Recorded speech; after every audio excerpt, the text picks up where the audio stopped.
علی صاحب، کیا اپنی قوم اور بچوں کے لیے گاڑیاں جو ہیں وہ ان کی قربانی نہیں دی جا سکتی؟ کیا وجہ ہے کہ اب اتنا ضروری ہو گیا ہے؟ اس وقت ڈبل ڈیجٹس میں انفلیشن جو ہے وہ چل رہی ہے، لیکن بزدار سرکار جو ہے وہ نئی گاڑیاں جو ہیں وہ دینے کے لیے تلی ہوئی ہے. کیا وجہ ہے؟ اس وقت قوم کے بچے اور قوم یاد نہیں آ رہی ان کو؟ بسم اللہ الرحمن الرحیم. اللہم صلی وسلم وبارک علی سیدنا محمد. بہت شکریہ. جو وزراء کے بیان آپ نے دکھائے ہیں، جہاں تک میری سمجھ ہے جو مشتاق غنی صاحب کا ہے وہ تو کم از کم کوئی 1.5-2 سال پرانا بیان آپ نے چلایا ہے. ہاں، علی امین صاحب کا بھی حال ہی میں آیا ہے. مشتاق صاحب والے پہ تو میں کمنٹ نہیں کروں گا کیونکہ وہ کافی ٹائم پہلے کا تھا، مجھے نہیں یاد کس تناظر میں انہوں نے بات کی تھی. لیکن جو علی امین صاحب ہے، دیکھیں شاید ان کے الفاظ کا چناؤ اس سے آپ ایگری نہ کریں. جو ان کی اسپرٹ ہے، اسپرٹ ان کی یہ ہے علی امین صاحب کی کہ وہ قوم کو یہ کہنا چاہتے ہیں کہ مشکل وقت ہے، اور مشکل وقت میں مرد بحران عمران خان صاحب کے ساتھ آپ کو کھڑا ہونا ہوگا، مشکلات کا ہمیں سامنا کرنا ہوگا، تھوڑی بہت قربانی بھی دینی ہوگی تاکہ پاکستان اپنے پیروں پہ جو ہے وہ کھڑا ہو سکے. کیونکہ آج پاکستان جس دلدل میں ہے وہ قرضوں کے دلدل میں ہم نے نہیں جکڑا. آج اگر ہم IMF کے پاس گئے ہیں تو اس لیے گئے ہیں کہ پاکستان کو مقروض اور تباہ حال، معیشت کو تباہ و برباد حالت میں مشرف صاحب کے بعد جو ہے زرداری صاحب اور پھر میاں صاحب چھوڑ کے گئے.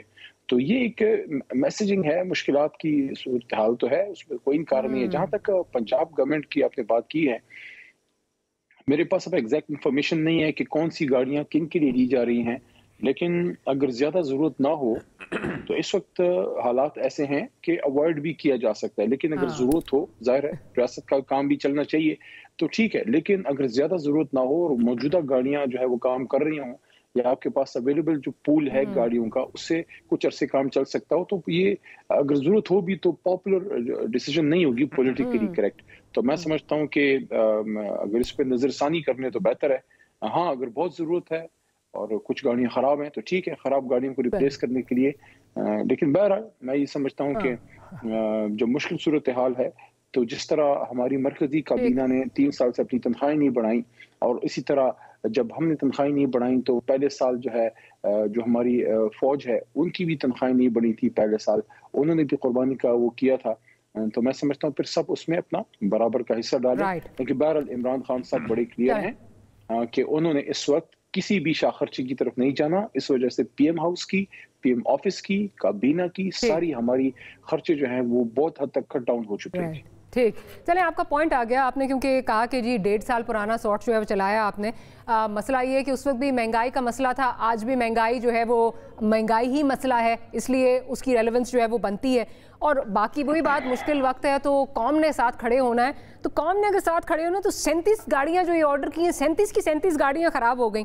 پنجاب حکومت جو کہ عمران خان صاحب ایک طرح سے کہا جاتا ہے کہ وہ ریموٹ کنٹرول سے چلا رہے ہیں، وہ عمران خان صاحب کی من و منشا کے بغیر جو ہے یہ فیصلے کس طرح کر سکتی ہے؟ میں ذرا زبیر صاحب کی طرف چلتی ہوں.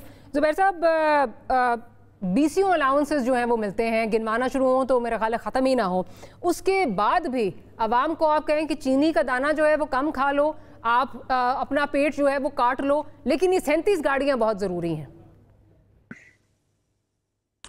ایک تو اسپرٹ کی بات کی تھی علی نے، وہ بات اسی تناظر میں لیتے ہیں چلیں اس کو جو علی امین گنڈاپور صاحب نے کہا یا اس سے پہلے اسپیکر صاحب نے کہا. لیکن ہم کیوں قربانی، یہ دیکھیں تحریک انصاف جو ہے، اور علی میرے سے ایگری کریں گے اس بات سے اور آپ سب ایگری کریں گے، پولیٹیکل پارٹیز دنیا بھر میں پاکستان بشمول ہمیشہ الیکشن کیمپین میں جاتی ہیں اور وعدہ کرتی ہیں کہ ہم ان جو حالات ہیں ان کو امپروو کریں گے، بیٹرمنٹ کی طرف بات کرتے ہیں. تحریک انصاف واحد جماعت ہے میرا خیال ہے دنیا کی ہسٹری میں جس نے کہا نہیں ہم صرف امپروو نہیں کریں گے، ہم پاکستان کے جو اعداد و شمار ہیں اس میں بہتری کی بات نہیں کر رہے، بلکہ ہم ایک پورا نظام جو ہے اس کو تہس نہس کر دیں گے جس کو پرانا پاکستان کہتے ہیں، اس کے بدلے ایک حسین نیا پاکستان ان اصولوں پر جو گولڈن ایرا تھا، اسلامک ایرا جس کو ریاست مدینہ کا کہتے ہیں، اور اس میں ہر چیز چینج ہو جانی چاہیے تھی. 2.5 کروڑ بچے بھی اسکول میں جا رہے تھے اور عوام میں بھی خوشحالی تھی. اور ہر چیز تھانہ کچہری کلچر انصاف کے تقاضے سب چیزیں زبردست ہو رہی تھیں. یہ تھا تصور. اب مسئلہ یہ ہے کہ چوتھے سال اگر آپ یہ آ کے کہیں کہ وہ تصور تو چھوڑ دیں, وہ ہم امپرومنٹ کی بھی بات نہیں, اب قربانی کی بات ہے. چوتھے سال میں ہم قربانی کی بات کر رہے ہیں. تو وزراء جب یہ کہیں چوتھے سال میں قربانی کی بات کریں تو ایسا کیا ہوا ہے کہ جی اب ہم قربانی کی طرف جانا شروع کر دیں. جہاں تک آئی ایم ایف کا تعلق ہے, دیکھیں جون 2013 میں پی ایم ایل این کی حکومت آئی تھی, ہمیں بھی آئی ایم ایف کے پاس جانا پڑا تھا. ہم نے آج تک یہ مڑ کے نہیں کہا تھا دیکھیں جی ہمیں کیا ملا تھا. ہمیں جو ملا تھا ساری قوم کو پتا تھا, ہم نے وعدے کیے تھے کہ اس کو ہم امپروو کریں جیسے کہ پی ٹی آئی نے کیے تھے. اب چوتھے سال میں تو بہت سے تو ممالک میں جس طرح امریکہ میں 4 سال کا ٹرم ہوتا ہے آپ کے پاس. 4 سال میں آپ اتنا ٹرم کا مطلب یہ ہوتا ہے, اتنا پیریڈ ہوتا ہے جس میں آپ مکمل طور پر اپنے مینیفیسٹو کو امپلیمنٹ کر سکتے ہیں. اگر آپ چوتھے سال میں بھی جا کے یہ کہیں گے تو میرا سوال یہ ہے کہ 5ویں سال جب جائیں گے, جب ختم ہونے والا ہوگا, اس وقت بھی یہی کہیں گے کہ آئی ایم ایف ہمیں ملا تھا.